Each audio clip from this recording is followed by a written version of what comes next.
Tin tức về Vương Nhất Bác, Triệu Lộ Tư, Chu Nhất Long, Đỗ Hải Đào, Đặng Duy, Tống Uy Long. 1. Vương Nhất Bác. Vương Nhất Bác cũng bị tên thật của mình báo cáo về vấn đề thuế. Nội dung báo cáo của Vương Nhất Bác ngắn gọn hơn Tiêu Chiến và không có bằng chứng xác thực. Để phổ biến khoa học, nếu phóng viên cần báo cáo đích danh một nghệ sĩ thì cần phải báo cáo hành vi vi phạm thuế của nghệ sĩ đó và đưa ra bằng chứng xác thực, hiệu quả. Bằng chứng được cung cấp có thể bao gồm hợp đồng, báo cáo, sổ kế toán, chứng từ kế toán, hồ sơ thanh toán, v.v. Tuy nhiên, người tố cáo không được phép đưa ra cáo buộc sai sự thật hoặc bịa đặt sự thật. Chúng tôi ủng hộ việc đưa tin hợp lý, nhưng chúng tôi phải nói sự thật và đưa ra bằng chứng. Suy cho cùng, chúng tôi là một quốc gia được quản lý bởi luật pháp và hiện chúng tôi là một xã hội được quản lý bởi luật pháp. Nếu bạn công bố thông tin sai lệch chỉ dựa trên đầu cơ, gây đau khổ, tổn hại lớn cho các bên liên quan thì bạn sẽ phải chịu trách nhiệm trước pháp luật. 2. Triệu Lộ Tư. Tin tức Châu Lucy và Lưu Du Ninh sẽ đóng chung như một bộ đôi đã xuất hiện từ lâu. Vào thời điểm đó, tin tức cho thấy một số nhà đầu tư lạc quan về mức độ nổi tiếng của họ và lên kế hoạch tập hợp họ lại thành một bộ đôi. Châu Lucy và Lưu Du Ninh đã được chọn làm nhân vật nam và nữ chính trong bộ phim truyền hình cổ Trang Gia Tộc Quần, và việc quay phim sẽ bắt đầu vào khoảng cuối tháng sau. Người hâm mộ CP khá vui mừng về sự hợp tác của hai bên. Nhưng người hâm mộ Châu Lucy rõ ràng không hài lòng. Thậm chí họ còn thành lập nhóm để tấn công Lưu Du Ninh. Một số cho rằng anh ta là đàn em và đến lợi dụng sự nổi tiếng của Châu Lucy. Và một số không thích anh ấy vì đã già. 3. Chu Nhất Long.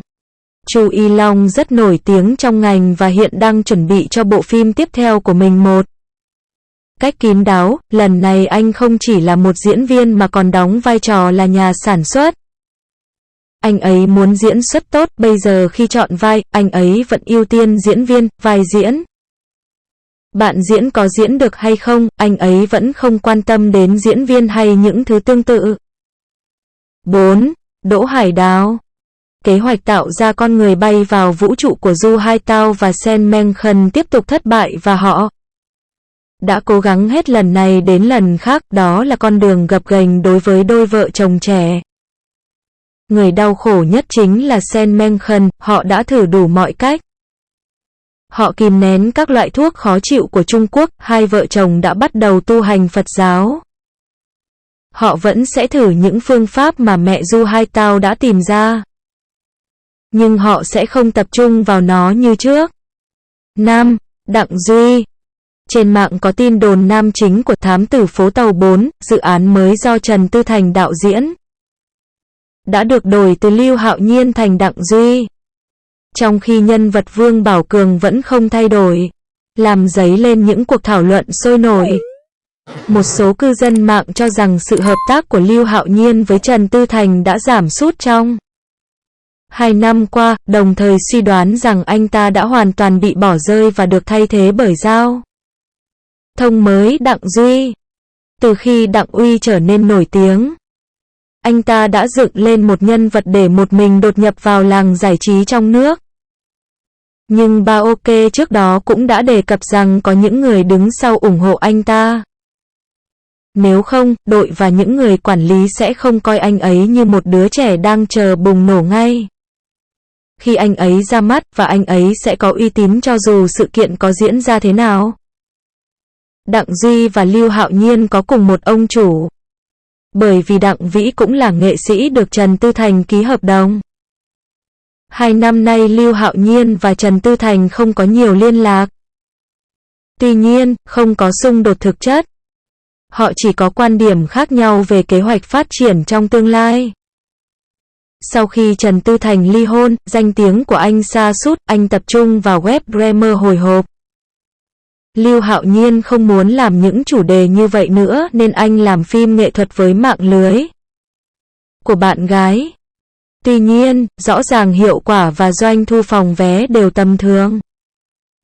Chẳng qua là dự án, giải mã của Trần Tư Thành rất lớn và Lưu Hạo Nhiên cũng có hứng thú với kịch bản nên hai bên lại hòa giải. Dù sao Lưu Hạo Nhiên từ đầu đến cuối cũng chưa từng đề cập đến việc chấm dứt hợp đồng. Giữa hai người cũng không có vấn đề gì không thể hòa giải. Với tư cách là một IP trưởng thành và nổi tiếng, Đường Thám 4 sẽ không dễ dàng thay đổi con người, đặc biệt là nhân vật chính đẳng. Quay được tiếp xúc với những người mới, sau khi thêm một vai phụ. Anh trở thành một trong những diễn viên chuyên ngành được đánh giá cao nhất trong công ty sau khi trở nên nổi tiếng. 6. Tống Uy Long. Bộ phim hồi hộp The Bionic Woman do Song Wei Long và Uân Chi Đồng sản xuất sắp ra mắt.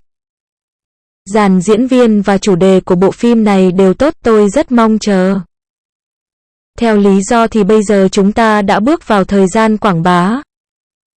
Nam nữ chính nên bắt đầu làm việc chăm chỉ để tạo đà cho bộ phim mới. Nhưng theo những gì chúng ta thấy cho đến nay, không có động thái nào từ cả hai các gia đình. Nhiều sinh viên đặt câu hỏi phải chăng sau khi trở thành con rể của sếp ở Z, Tống Uy Long không dám cặp kè với nữ diễn viên để tiếp thị vì sợ bạn gái tức giận. Chuyện này cũng không có gì to tát, yêu là yêu, không ảnh hưởng tới công việc. Song Wei Long đã hẹn hò với con gái của ông chủ Z được một thời gian. Mặc dù đối phương có gia thế nổi bật nhưng Song Wei Long vẫn luôn kiểm soát mối quan hệ của họ. Nữ nhân có chút tâm tình, chỉ cần Tống Uy Long không chia tay hay lừa dối hắn, những chuyện khác nàng cũng sẽ không can thiệp. Nàng cũng sẽ chủ động đi tìm phụ thân của đại boss giúp đỡ nàng. Bạn trai lấy lại tài nguyên. Sở dĩ Tống Uy Long không muốn không quảng bá The Bionic Woman thực ra là vì bộ phim này được quay khi anh còn làm việc với người chủ cũ. Tất cả số tiền anh kiếm được đều đổ về câu lạc bộ cũ. Anh cũng không nhận được bất kỳ lợi ích gì. Đương nhiên hiện tại anh không muốn tiêu tiền của mình để quảng bá.